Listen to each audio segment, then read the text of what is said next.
சொல்லுங்க, கேளுங்க. மரியாதை நீங்க எப்படி அப்படி உட்காருங்க. டேய் நீ இப்படி வாடா, உட்கார சட்டு. கேளுங்க.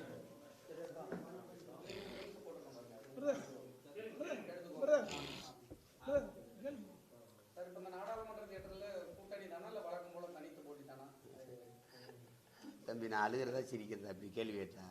நான் தனிச்சு போட்டிட்டு வேட்பாளரை அறிவிச்சுக்கிட்டு போயிட்டு இருக்கும்போது அண்ணனை போய் கூட்டணியான்னு கேட்கக்கூடாது. அண்ணனை அசிங்கப்படுத்துறதுக்கு ஒரு அளவு இருக்குல்ல. தனிச்சு தான் நான் போட்டிடுறேன், அது சொல்லி போட்டி விட்டுட்டேன். அப்புறம் போய் பேசுகிறேன். அப்படி சொன்னாரா? சுற்றுப்பயணம்னு சொன்னாரா? அது தனிப்பட்ட முறையில் முதல்வருடைய பயணம். அவர் மக்களுக்கு சொல்லணும்னா இந்த நோக்கத்துக்காக போகிறேன்னு சொல்லி, இதுக்கு முன்னாடி அந்நிய முதலீட்டாளர்களை ஈர்க்கிறதுக்கு போகிறோன்னு சொன்னாங்க. அப்போ ஒரு கருத்து இருந்தது. தனிப்பட்ட முறையில் போகிறத நம்ம ஒன்றும் சொல்ல முடியாதுல்ல.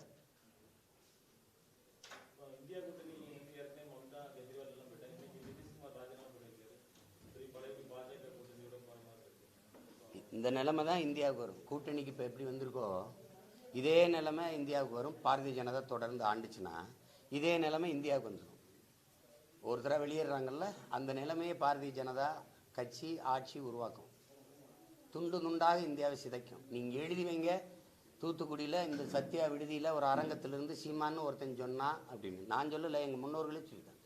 புரட்சியாளர் அம்பேத்கர் தான் வாழுகிற நாட்டை விட தான் சார்ந்திருக்கிற மதமே பெரிதென்று எண்ணிக்கொண்டு இவர்கள் செயல்பட தொடங்குவார்களே, ஆனால் இந்த நாடு சுக்கு சுக்காக சிதறுவதை யாராலும் தடுக்க முடியாதுங்கிறார் சொல்லியிருக்காருல்ல. அதை நோக்கி தானே வேலை செய்கிற. நாட்டின் பிரிவினையை தூண்டுறது சாதாரண மக்கள் நம்மளை பிரிவினைவாதிம்பாங்க. ஆனால் பிரிவினை தூண்டுறது யார்? இந்தியா கூட்டணி தொடக்கத்திலே தெரியும் அது நிலைத்த அது ஒரு நோக்கத்தில் குவிக்க முடியாது இவங்களால். ஏன்னா இப்போ நீங்கள் யதார்த்தத்தை பாருங்கள். தமிழ்நாட்டுக்குள்ளே காங்கிரஸ் கம்யூனிஸ்ட்டு ஒருத்தர் மாறி மாறி வாக்கு செலுத்திப்பாங்க. கேரளாவில் கம்யூனிஸ்ட்டு காங்கிரஸுக்கு செலுத்துமா, காங்கிரஸ் கம்யூனிஸ்ட்டுக்கு செலுத்துமா? போன தடவை ஐயா பினராயி விஜயன் சொன்னது உங்களுக்கு நினைவில் இருக்கும்னு நினைக்கிறீங்க. என்னையை தோக்கடிக்க காங்கிரஸ்காரர்கள் பிஜேபிக்கு வாக்கு செலுத்தினீர்களா இல்லையான்னு அவர் கேட்டதுக்கு பதில் இருந்ததா? இல்லை. மேற்கு வங்கத்தில் அம்மா மம்தாவை தோக்கடிக்க கம்யூனிஸ்ட்டும் காங்கிரஸும் பிஜேபிக்கு வாக்கு செலுத்தினாங்களா இல்லையா? அது அவங்க கேட்டது இருக்குது.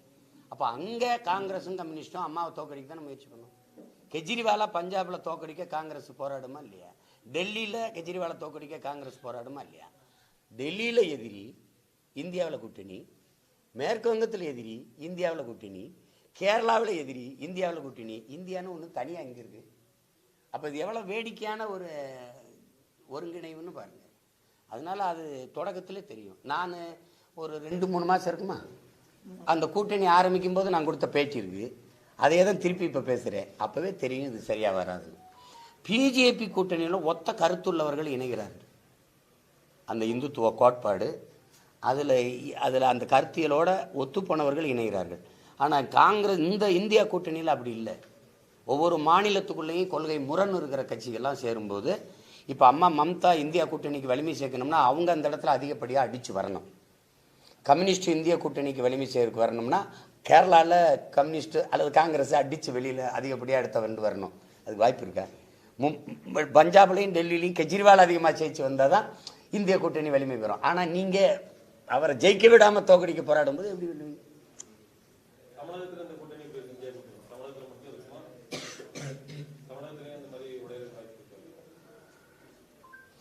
நீங்கள் இப்படி பாருங்க, சிதம்பரத்தில் எங்கள் அண்ணன் நின்னாங்கல்ல, திருமாண்ணன், எவ்வளவு வாக்கு வித்தியாசத்தில் வென்றாங்கன்னு நினைக்கிறீங்க? 3000 வாக்கு இல்லை, 3000 5000 வச்சுக்கிடுவோம். அவ்வளோ பெரிய தலைவர் 5000 வாக்கில் தான் வெல்ல முடியுதுன்னா அது வெறும் விடுதலை சிறுத்தைகள் வலிமை மட்டும்னு அங்கே சொல்ல முடியாது. திமுக இருக்குது, காங்கிரஸ் இருக்குது, கம்யூனிஸ்டுகள் இருக்குது, இஸ்லாமிய அமைப்புகள் இருக்குது, மதிமுக இருக்குது. நல்லா கவனிச்சுக்கிறங்க. இத்தனை கட்சிகள் இருந்தே எங்கள் அண்ணன் 3000-4000 வாக்கு வித்தியாசத்தில் வெல்ல முடியுது அப்படின்னா ஒருங்கிணைவு இல்லை. பற்றியில்ல, அவருக்கு திமுக வேலை செய்யலைங்க. நான் பகிரங்கமாக குற்றச்சாட்டு வைக்கிறேன். அவருக்கு வேலை செஞ்சுதான் 40-50,000 வாக்கு வித்தியாசத்தில் வென்றுப்பார். வேலை செய்யலை. அப்போ அந்த மாதிரி தான் இங்கே இருக்குமே ஒழிய இது போய் பேசி என்ன இருக்குது சொல்லுங்கள். அவ்வளோ பெரிய தலைவரே நீங்கள் கண்டுக்கல, அப்புறம் இந்த கூட்டணி எப்படி இருக்கு? நான் என்ன சொல்றது? சொல்லுங்கள் சொல்லுங்கள். அது வெறும் விடுதலை சிறுத்தைகள் வாக்கு. அவர் வென்றது அவங்களா போராடி வென்றது.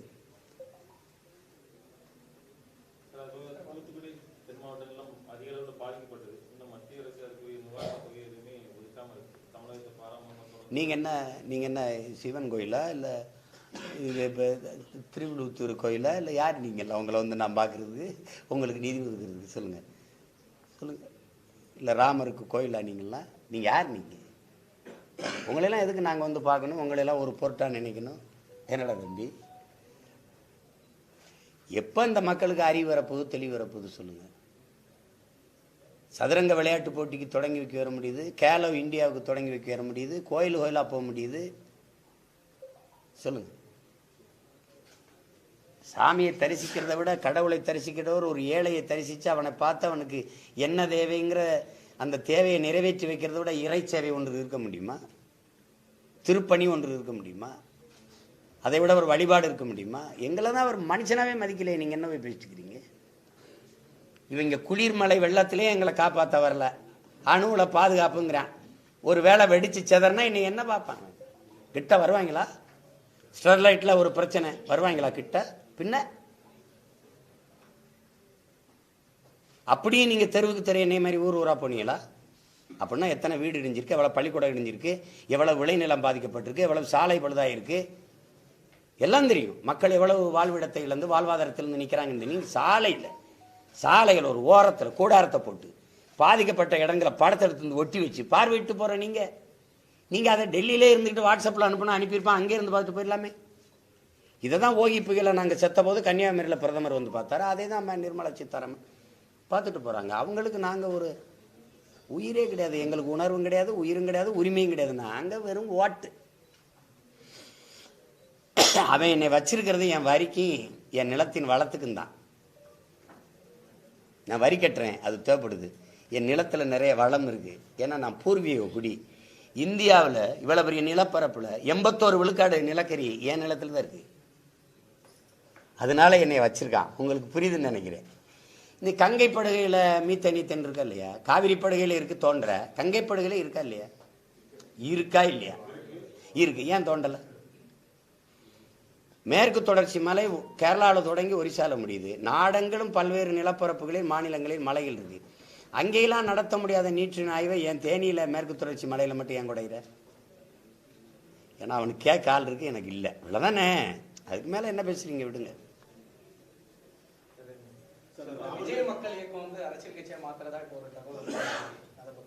மாத்திரதா அது புது தகவல் இல்லையே. தம்பி அரசியலுக்கு வருவார், கட்சி ஆரம்பிக்கிறாரு, 26 தேர்தலில் போட்டிடுவார். புது செய்தி ஏதாவது சொல்லுங்க.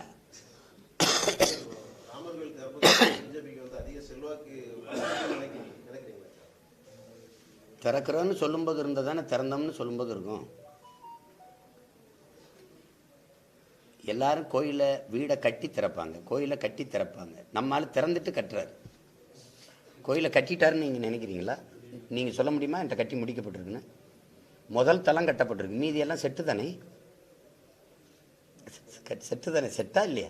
நம்ம ஐயா அவசரமாக ஓமந்தூர் ராமசாமி இது இப்போ மருத்துவமனை இருக்குது நம்ம தாத்தா பேரில், அதை வந்து சட்டசபையை திறந்தது. அப்படி தான் மேலே தோட்டா தண்ணி வச்சு செட்டு போட்டு தான் திறந்தார். அப்படித்தான் நம்மளாலும் செட்டு போட்டு தான் திறந்திருக்காரு. இனிமே தான் கட்டுவாங்க. நான் அதை முதல்ல சொன்னேன், 2024 பாராளுமன்ற தேர்தலுக்கு முன்னாடி திறப்பாருன்னு. அவரால் கட்டி முடிக்க முடியல, ஆனால் கட்டின வரைக்கும் வச்சு திறந்துட்டேன். அவர் நிலைமை என்ன உள்ளே போனாரா? தொட்டு தரிசிச்சாரா? அவர் ஒரு மனுஷனாவது நாட்டின் பிரதமராக நடத்த வேணாம், மனிதனாவது நடத்தினாங்களா? இந்த சனாதன தர்மம் பேசின பெருமக்கள்லாம் இப்போ எங்க? நாட்டின் முதன்மை அமைச்சருக்கே இந்த நிலைமை. அப்படியே பிரசாதத்தை லட்டை கொடுத்துக்கிட்டே வரும்போது அவரை தாண்டி போய் நீ ஆதித்யநாத் யோகி கொடுக்குற அப்படின்னா பார்த்துக்குங்க, எவ்வளவு உயரத்துக்கு போனாலும் நீ இழிமகன் தான். நாட்டின் முதல் குடிமகளாவே ஆயிட்டாலும் நீ பழங்குடி தான், நீ வந்து விதவை தான். உன்னை கோயிலுக்குள்ள விட மாட்டான், உன்னை பாராளுமன்ற கட்டடம் திறக்க கூப்பிட மாட்டான். நாட்டின் முதல் குடிமகனாக இருந்து ராம்நாத் கோவிந்துக்கு நிலைமை என்ன? கோயிலுக்குள்ளே போனாரா? மரத்து நிழல்ல இருந்து தானே யாகம் வளர்த்துட்டு போனார். அப்புறம் இந்தியாவின் முதல் குடிமகனுக்கே தீண்டாமை இருக்குன்னா நான்லாம் ஏமாத்துறவங்க. என்னங்க அது கொடுமை. சகோதரத்துவம், சமத்துவம், வேற்றுமையில் ஒற்றுமையெல்லாம் எவ்வளவு வெற்று வார்த்தை பத்தியில. இது சனாதன தர்மமா கர்மமா? அவ்வளவு பெரிய ஒருத்தர் வச்சுக்கிறோம், நமக்கு பிடிக்குது பிடிக்கல, நாட்டின் முதன்மை அமைச்சர், இவ்வளவு பெரிய உயர்ந்த இடத்துல இருக்கிறவரே நீ அவ்வளவு அவமதிக்கிற. ஒரு 10 ஆண்டு ஆட்சி செய்த பிரதமர் மக்கள்கிட்ட தானே வந்து பார்க்கணும். கோயில் கோயிலா போய் கும்பிட்டு இருக்காரு. அப்படி அந்த சாமியெல்லாம் ஓட்டு போட போகுது, அதுவா பூத்து ஏஜென்ட்டு இல்லை. என்ன கதை இது? இது என்ன சொல்லுங்க சொல்லுங்க ஐயா. நான் கேட்குறேன், மோடிக்கிட்ட ராமேஸ்வரம் கோயிலுக்கு வந்தீங்க, தனுஷ்கோடியில் போனீங்க, அங்கே ராமர் வந்து நின்னாரு, தண்ணி குடித்தார், அங்கெல்லாம் அந்த தீர்த்தம் இருக்குங்கிறீங்க, அங்கே ராமர் பாதை இருக்குங்கிறீங்க, ஸ்ரீரங்கத்துக்கு போகிறீங்க, நேராக அயோத்திக்கு போகிறீங்க. இத்தனை கோயில் எங்கள் முருகன் கோயிலுக்கு ஒரு கோயிலுக்கு கூட வர மாட்டீங்களே. திருச்செந்தூருக்கு வந்திருக்கலாம், பழனிக்கு போயிருக்கலாம்ல. அவன் இந்து கடவுள் இல்லையா? அவன் உங்கள் பிஜேபி ஆள் ப்ராப்பர்ட்டி இல்லை, அவன் அது ஏன் ப்ராப்பர்ட்டி ஆயிடுச்சு, அதானே பிரச்சனை. இது சொல்லுங்க சொல்லுங்களேன். ஒரு தடவை ஏன் போல அவர் அவசர அவசரமாக நாளைக்கு கத்திரா வந்து கும்பிட்டு போப்பான்னு கூட சொல்லுவாங்க. என்னவோ ஒன்று.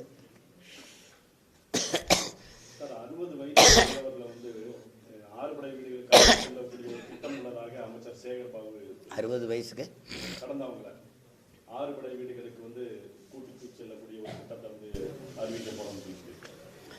இது மாதிரி கொண்டு வரலாமே. இல்லந்தேடி கல்வி, இல்லந்தேடி மருத்துவம் மாதிரி. இல்லந்தேடி 6 படை வீட்டு சாமியில் 6 படை முருகனை கொண்டு போய் இருந்த இடத்துல கும்பிட விடலாமே. ஏங்க, மக்களை பற்றி சிந்திக்கிறவனுக்கு இதெல்லாம் எதுக்குங்க? நாங்கள் தான் போய் கும்பிடுறோமே, வழிபாடு கும்பிடுறோம். நடக்க முடியலன்னா இந்த இது இருக்க அது தோழி மாதிரி வச்சு தூக்கிட்டு போய் கும்பிட வைக்கிறோம், வீட்டிலேருந்து கும்பிடுறோம். எல்லார் வீட்டு பூஜையிலையும் முருகன் இருக்கிறான்ல. சொல்லுங்கள், இப்போ என் வீட்டு பூஜையில எல்லாரும் இருக்கிறாங்க. எங்கள் மாயோன் இருக்கிறாரு, சிவன் இருக்கிறாரு, என் குலதெய்வம் வீரமாகாளி இருக்குது, முருகன் இருக்கிறாரு, மீனாட்சி அம்மன் இருக்குது. என் மனைவிக்கு மீனாட்சி அம்மன் பிடிக்குது, அதனால மீனாட்சியை வச்சு கும்பிடுது. எல்லாரும் தான் இருக்கிறாங்க. இப்போ கோயில் இருக்கிற கடவுளுக்கு தான் சக்தி இருக்குன்னு நீங்கள் நினச்சிட்டிங்கன்னா, அந்த தெய்வத்துக்கு ஆற்றல் இருக்குன்னா, எல்லா வீடுகளையும் பூஜை அறை எதுக்குன்னு கேட்டால் பதில் வச்சிருக்கீங்களா? எடுத்துருவீங்களா? கோயில் இருக்கிற போய் கும்பிட்டாதான் அருள் கிடைக்கும். அதுதான் இப்போ நான் அங்கே இங்கே இருக்கிற சாமிக்கு ஆற்றல்னா பூஜை அறை அதுக்கு எடுத்துடலாம்ல, நேரம் அங்கே போய் கும்பிட்டுக்கலாம்ல. ஆனால் நீங்கள் சொல்றீங்க தூணில் இருப்பார், துரும்பில் இருப்பார், எங்கே இருக்கிறாரு அப்படின்னா என் வீட்டு பூஜை அறையிலையும் முருகன் இருக்கான்ல. இதெல்லாம் ஒரு திட்டமாங்க. 60 வயசுக்கு மேலான இலவசம். அப்போ ஐயா ஸ்டாலினை கூட்டி போவீங்களா? என்ன சிரிக்கிறீங்க? கேட்குறதுக்கு பதில் சொல்லுங்க. அண்ணன் சேகர் பாபுக்கு போடுங்க, யார்டா இருக்குது துறைட்ட செல்லுற நம்பர் எந்திருக்கடா, ஐயா ஸ்டாலினை கூட்டிகிட்டு போவியானே அப்படின்னு கேட்போம். 60 வயசுக்கு இதெல்லாம் ஒரு நலத்திட்டமாங்க. கேட்டாங்களா 60 வயசு எங்கள் பெரியவர்கள்லாம் தயவு செய்து எங்களை வந்து முருகன் கோயிலுக்கு வழிபடுறதுக்கு ஏதாவது ஒரு திட்டம் போடுங்க.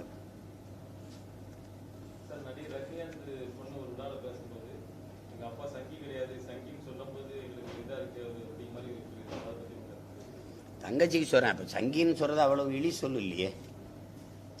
சங்கினா நீ இல்லைன்னா அதுக்கு வருத்தப்பட வேண்டியதில்லை. நான் தங்கச்சி ஐஸ்வர்யாவுக்கு சொல்கிறேன், அது வந்து அது தேவைப்படவில்லை. தேவையில்லை. நீங்கள் இப்போ என்னை எவ்வளோ விமர்சிக்கிறாங்க, அது இல்லை. ஒருத்தர் சொல்கிறாங்க உங்கள் மீது வைக்கப்படுற விமர்சனம் உண்மை இல்லைன்னா நீ கோவப்பட தேவையில்லைன்றான். எது கோவப்படுற? அம்பாட் பேசிட்டு போகிறேன், அதில் என்ன இருக்கு? அவர் சங்கி இல்லை அவருக்கு தெரியுமா, போக வேண்டியது என்ன? போக வேண்டியது என்ன? அதனால அவரே சொன்னார்ல, வள்ளுவரை நீ என்னதான் காவி போட்டாலும் அவரை மாற்ற முடியாதுன்னு சொன்னது அவர் தான்.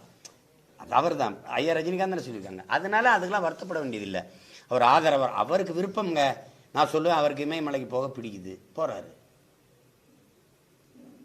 அவருக்கு மோடி நண்பர், ஆதித்யநாத் யோகி நண்பர், அவர் கூப்பிட்டா போவார். அதெல்லாம் நம்ம மறுக்க முடியாது. துக்ளக்கு விழாவை கூப்பிட்டாலும் போறாரு, ஐயா கருணாநிதி விழாவை கூப்பிட்டாலும் போறாருல்ல. அப்படித்தான் பார்க்கணும்.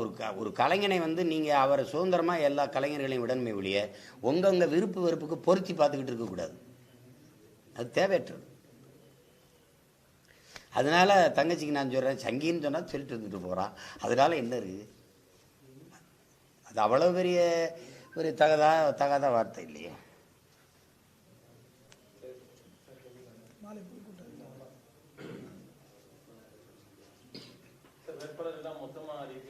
மொத்தமாக அறிவிக்கிறது இப்போ எனக்கு 20 பெண்கள் 20 ஆண்கள், 20 பெண்களுக்கு எந்தெந்த தொகுதி யார் யாருன்னு அதில் தகுதி வாய்ந்த தங்கச்சிகள் தேவைப்படுது, அதுக்கு சமூக பிரதிநிதித்துவம் தேவைப்படுது. 40 இடம் தான் இருக்குது. 234 இது இல்லைன்னா அங்கே நிறுத்தலான் இருக்குது. எல்லாருக்குமா நான் முன்னுரிமை கொடுக்கணும்னா ரொம்ப பெரிய போராட்டமாக இருக்குது. நான் படுறது உங்களுக்கு தெரியும்னு நினைக்கிறேன். இப்போ அதில் 20 பெண்களுக்கான இடத்தை ஒதுக்கிட்டு அப்புறம் மீதி இருக்கிற நிறைச்சிடலாம். இல்லைன்னா இந்த இடத்துல ஆண் இந்த இடத்துல ஆண் போட்டால் பெண்களுக்கு இடம் திருப்பி இவரை பேக்கணும், நீங்கள் வெளியில் போங்க, அப்புறம் அப்படி அது கஷ்டம்.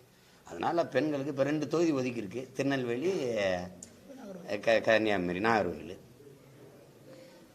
இப்போ அதனால ஒவ்வொன்றா நான் இப்படி அறிவிச்சிட்டு பொது மேடையில் வச்சு எல்லாரையும் பிப்ரவரி இறுதிக்குள்ளே அறிவிப்பேன். எதுப்பா வாக்கு சதவீதம் எனக்கா?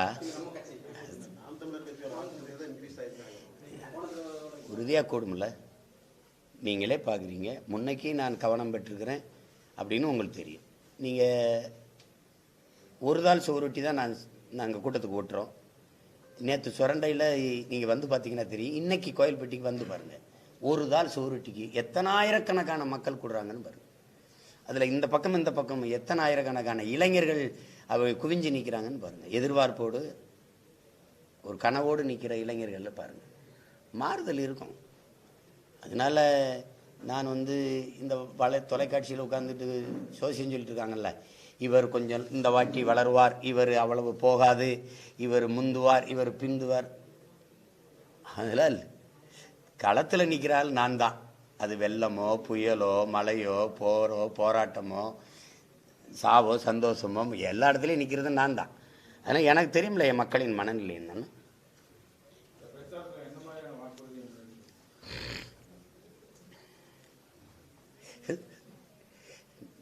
நாட்டை காப்பாற்றணுங்கிறது தான். இந்த நாட்டை ஆண்டு கொண்டிருக்கிறார்கள்ல, இவர்களிருந்து எப்படியாவது காப்பாற்றுங்கிறது தான். 10 வருஷம் மன்மோகன் சிங் ஆண்டுட்டார் காங்கிரஸ், 10 வருஷம் ஐயா மோடி ஆண்டுட்டார் பிஜேபி. என்ன நீங்கள் மாறுதலை அல்லது வளர்ச்சியை ஆயில் நம்ம வாழ்நாளில் 20 ஆண்டுங்கிறது பெரிய காலம். என்னத்தை பார்த்தீங்க? நீங்கள் இந்திய நாட்டின் குடிமகன் தானே. இந்த நாட்டின் உங்களுக்கென்று இது என்னது அப்படின்னு சொல்ல ஏதாவது இருக்கா? நான் கேட்குறது பரிச்சல். உங்கள்கிட்ட கல்வி உங்ககிட்ட இருக்கா? மருத்துவம் இருக்கா? டிரான்ஸ்போர்ட், ஏர்போர்ட்டு, துறைமுகம், மின் உற்பத்தி, ஏதாவது ஒன்று இருக்கா? எல்லாமே தனியார் மயப்படுத்தப்பட்டுருச்சு. நாட்டு மக்களுக்கானதா, நாளை இந்த முதலாளிகளுக்கானதா? சொல்லுங்க. இந்த அதிகாரத்தில் இருப்பவர்கள் மக்களுக்கு வேலை செய்கிறாங்களா, முதலாளிகளுக்கு வேலை செய்கிறாங்களா? மக்களுக்கும் அந்த முதலாளிகளுக்கும் இடையில தரகர்களாக தானே இருக்கிறாங்க, புரோக்கர்களாக தானே இருக்கிறாங்க. சரி, வெளிநாடுகள்லேருந்து அந்நிய முதலீடை கொண்டு வரீங்க, முதலீட்டாளர்கள் இழுத்துட்டு வரீங்க, 30,000 கோடி முதலீடு. எங்கே முதலீடு செய்வீங்க? எந்த தொழிலில் முதலீடு செய்வீங்க?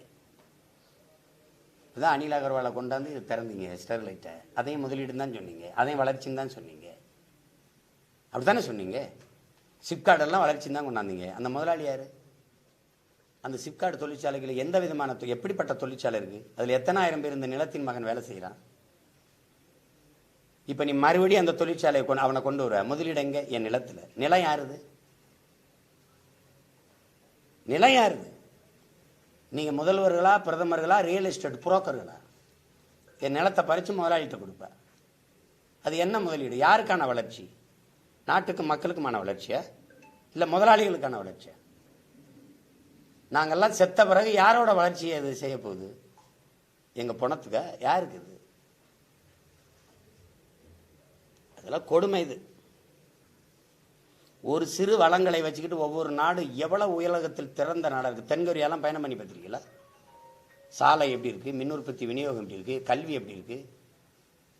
உலகத்தில் கல்வியில் முதல் இடத்துல தென்கொரியா இருக்குது. அதனுடைய நிலப்பரப்பு, அதனுடைய வளம் என்ன? இந்தியாவினுடைய நிலப்பரப்பு வளம் என்ன? மனித ஆற்றல் என்ன? அறிவாற்றல் என்ன? அங்கே அரசியல் வேற, ஆன்மீகம் வேறையா இருக்கு. இங்கே ஆன்மீகமே அரசியலாக இருக்கு.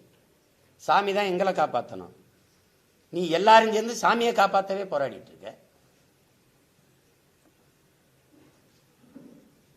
இறைவனுக்கு சாமியை கும்பிட இலவச தரிசனம்னு அறிவிக்கிறிய நீ, உன் மனநிலை என்ன? மனநிலை என்ன? இறைவனை தரிசிக்கின்றது காசு கேட்கிற.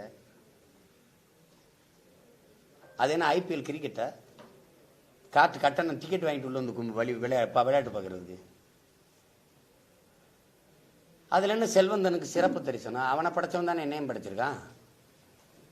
என்னை அவனையும் ஒன்னா தரிசிக்கிறது தானே ஜனநாயகம். ஏதோ ஒண்ணு இவர்கள்ட்ட இருந்து நாட்டை காப்பாற்றணும், அதுதான் எங்க நோக்கம். எங்களுக்கு ஆட்சி மாற்றம் இல்லை, ஆள் மாற்றம் இல்லை, அடிப்படை அமைப்பு அரசியல் மாற்றம் தான் எங்க கனவு. அதை எடுத்து வச்சு பேசுவோம். எப்படிப்பட்ட அமைப்பு மாற்றம், எப்படிப்பட்ட அரசியல் மாற்றம்ங்கிறத பாராளுமன்ற தேர்தலில் எடுத்து வச்சு பேசுவோம். இப்ப நான் உடனே உங்களுக்கு ஒரு உதாரணம் சொல்றேன். தம்பி நீங்க என்னை கவனிங்க, தம்பி என்னை கவனிங்க, நீங்களும் கவனிங்க. தேர்தலை நின்று மக்களை சந்திக்காத நிர்மலா சீதாராமனுக்கு எதுக்கு 10 ஆண்டுகளை உயர்ந்த பதவி கொடுத்தீங்க? தேர்தலில் தோற்று போன அருண்ஜேட்லிக்கு எதுக்கு நிதியமைச்சர் கொடுத்தீங்க? தேர்தலில் தோற்று போன தேர்தலே நின்று மக்களை சந்திக்காத ஜெய்சங்கர் சுப்பிரமணியனுக்கு எதுக்கு வெளியுறவுத்துறை அமைச்சர் கொடுத்தீங்க? தேர்தலில் நின்று வென்ற எத்தனை பேர் வெறும் பாராளுமன்ற உறுப்பினராக உள்ள நிற்கிறான்? மக்களை சந்திச்சு மக்களின் நன்மதிப்பை பெறாதவனுக்கு எப்படி அவனை ஆளுகிற அதிகாரத்தை கொடுத்தீங்க? இது என்ன மாதிரி அமைப்பு? அருண்ஜேட்லி 1.5 லட்சம் வாக்குல தோக்கடிச்சான்ல, அவன் அமைச்சரா எங்களை நிர்வாகம் பண்ணிடக்கூடாதுன்னு மக்களுக்கு கோபம், அவர் வந்துடக்கூடாதுன்னு. அப்ப நீ ராஜ்யசபா உறுப்பினராக்கி வச்சிருக்கல, எங்களுக்கு பிரச்சனை இல்லை. மறுபடியும் எங்க மேல அதிகாரத்தை செலுத்துற அமைச்சர் பதவி எப்படி கொடுத்தா நீ? அப்ப எங்க மக்கள்கிட்ட அதிகாரம் இருக்கு? மக்களுக்கு எதிரான துரோகம், ஜனநாயகத்துக்கு எதிரான துரோகம் இல்லையா அது? வார்டு கவுன்சிலருக்கு வரிசையில் நோட்டு போடுறீங்கல்ல, இது குடியாட்சி தானே? குடிமக்களின் தலைவர் யாரு? திரௌபதி முர்மு, ராம்நாத் கோவிந்த். மக்கள் தேர்வு பண்ணாங்களா? மக்களால் தேர்வு பண்ணப்பட்டவர்கள் தேர்வு பண்ணாங்களா? ஒரு வார்டு கவுன்சிலுக்கு வரிசையில் ஓட்டு போடுற மக்கள் குடியாட்சியின் தலைவர், குடியரசு தலைவரை தேர்வு செய்ய மாட்டாங்களா? நீ ஏன் அப்படி வைக்கல எலெக்ஷனு? வெறும் எம்பி எம்எல்ஏவா சேர்ந்து ஓட்டு போட்டு நிறுத்திடுறீங்க உங்க வசதிக்கு. இது என்ன மக்களாட்சி? அப்படி யோசிச்சு பாருங்க. நீ ராஜ்யசபா உறுப்பினரா வச்சுக்க, சச்சின் டெண்டுல்கரை வச்ச, இப்ப எங்க ஐயா இளையராஜாவை பெருமைப்படுத்த கூட்டி போயிருக்க, ஒன்னும் சொல்லல. தம்பி எல் கணேசன் முருகன் தோத்துட்டாரு, அவரை மாநிலங்களவை உறுப்பினராக கொண்டு மந்திரியாக்குற. அப்படி மக்களை சந்தித்து மக்களின் நன்மதிப்பை பெற்று தேர்தலில் வெற்றி பெறாதவர்களுக்கு மந்திரி பதவி இல்லை அப்படின்னு சட்டம் வந்து, வேணா மாநிலங்களவை உறுப்பினராக இருக்கலாம். அதனாலதான் தப்பா இருக்கு. மக்களால் தேர்வு செய்யப்பட்ட ஐயா ஸ்டாலின் அரசு ஒரு திட்டமோ சட்டமோ போட்டால் ஆளுநர் கையெழுத்திடுறதில்லை. 8 கோடி மக்களால் தேர்வு செய்யப்பட்ட ஒரு அரசுக்கு இல்லாத வலிமை ஒரு நியமன உறுப்பினர் ஆளுநர். அவருக்கு எப்படி இவ்வளவு அதிகாரத்தை குவிய விடுறீங்க? அவர் கையெழுத்து போட்டால் தான் 8 கோடி மக்களின் உரிமை, அவர்களின் நலன் பாதுகாக்கப்படும்னா இது என்ன ஜனநாயக நாடு, மக்களாட்சி நாடு இது? அப்ப இந்த அமைப்பு தப்பா இருக்கு, அதை மாற்றணும். சிலர் ஆங்கிலத்தில் சிஸ்டம் ராங்குங்கிறாங்க, நாங்க அமைப்பு தப்பா இருக்குங்கிறோம்.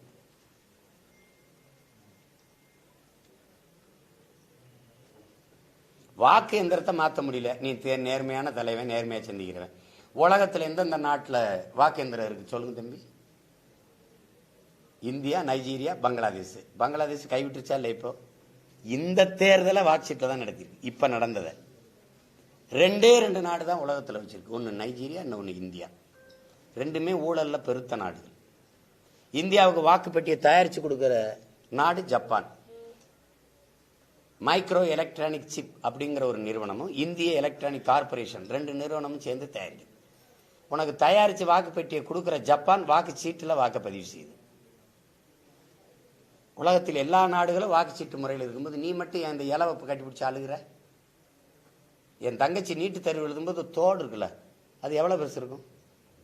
அதுக்குள்ள பிட்டை கொண்டு போயிடுவேன்னு நீ சொல்ற, மூக்குத்திக்குள்ள கொண்டு போயிடுவேன்னு கழட்ட, தலைமுடியை விரிச்சு போட சொல்ற, துப்பட்டாவை எடுக்க சொல்ற, உள்ளாடையை கலட்ட சொல்ற, இதுவரை சுடிதார்ல இருந்தா இதுவரை வெட்டி தூக்கிடுற. இதுக்கெல்லாம் பிட்டை கொண்டு போயிட முடியும்னு சொல்ற நீ, அந்த வாக்கு எந்திரத்துல ஒண்ணுமே செய்ய முடியாது, என்னை நம்புங்கிற. இப்ப என் அலைபேசியை டெல்லியிலேருந்து ஒட்டு கேட்குறாங்களா இல்லையா? என் கையில் இருக்குது, நான் உங்கள் கூட தானே பேசுகிறேன். அவருக்கு எப்படி பதிவாகுது சொல்லுங்க தம்பி, எப்படி பதிவாகுதா இல்லையா? ஆகுதுல்ல? அப்போ இந்த வாக்கு எந்திரத்தை நீ இப்போ ஒன்றும் செய்ய முடியாது, ஹேக் செய்ய முடியாது. இவங்கள மாதிரி ஒரு கொள்ளக்கூட்ட தலைவங்களை நீங்கள் உலகத்தில் பார்த்துருக்கீங்களா? நீ நேர்மையெல்லாம் தூக்கி வச்சுட்டு வா.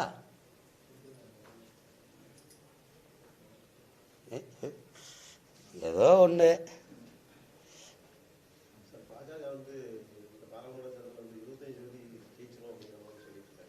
அது 100% கூட வெல்லட்டும், எனக்கு அதில் இல்லை. ஆனால் இந்தியாவை என்னால் காப்பாற்ற முடியாது. என் நாட்டை நான் காப்பாற்ற முடியும். என் வீட்டை காப்பாற்றணும், என் நாட்டை காப்பாற்றணும்னா நான் வெல்லணும். என்னை இந்தியா முழுமைக்கு பாரதிய ஜனதா வெல்றதை நான் தடுக்க முடியாது. ஆனால் என் மாநிலத்துக்குள்ளே இல்லாமல் ஒழிக்க முடியும். காங்கிரஸும் இந்த பாரதிய ஜனதா என் நாட்டுக்கு தேவையில்லைன்னு நான் நினைக்கிறேன். அதனால ஒழிக்கணும்னு நினைக்கிறேன். அதை தான் என்னால் செய்ய முடியும். என் கோட்டைக்குள்ள நுழையாமல் நான் வாழும் வேலும் வச்சு நின்று போர் செய்ய முடியும்னு நான் நம்புகிறேன். இன்னும் ஒரு முறையெல்லாம் பாரதிய ஜனதா இந்த நாட்டு ஆளுற நிலைமை இருந்தால் நீங்கள் இந்தியாங்கிற ஒரு நாடை நீங்கள் மறந்துட வேண்டியதுதான். இருக்காது. இப்பவே எல்லாம் அந்த செக்ஷன், இபிகே செக்ஷன், அந்த எண்களை எல்லாம் மாத்துறதை நீங்க பாக்குறீங்கல்ல. அவங்களுக்கு எதுவுமே தேவையில்லைங்க. ராமர் கோயில் இருந்தா போதும், அதை வச்சு ஓட்டிடுவாங்க வண்டி. என்கிட்ட கேளுங்க, என்னென்ன நாடங்களும் பல கோடி பேர் வேலை இல்லாம இருக்காங்க. கேளுங்க, ஜெய் ஸ்ரீராம். இன்னும் எப்படி வெள்ளம், பெரும் வெள்ளத்தில் மக்கள்லாம் செத்து போயிட்டாங்க. ஜெய் ஸ்ரீராம். என்ன இப்படி அநியாயமா நடந்துருச்சு? ஜெய் ஸ்ரீராம். இதே தாங்க பதில். என்னங்க எதுக்கெடுத்தாலும் ஜெய் ஸ்ரீராம் ஜெய் ஸ்ரீராம் சொல்லிட்டீங்க? ஜெய் ஸ்ரீராம். என்னங்க அந்த மணிப்பூர்ல 2 பெண்ணு கற்பழிச்சு குத்தி வச்சு கொளுத்திவிட்டானுங்க. ஜெய் ஸ்ரீராம். நீங்கள் என்ன பண்ணுவீங்க? அதே ஜெய் ஸ்ரீராம் வச்சு தான் ஒழிக்கணும். அவரோட கையில் இருக்கிற வில்லம்பு அதை வச்சு தான் இவங்களை கொல்லணும். வேற வழியே கிடையாது. வேற ஏதாவது கேள்வி இருக்கா? நன்றி, வணக்கம். நாம் தமிழர். ஏதோ தேர்தல் நேரத்தில் எங்களுக்கு துணையா இருங்க.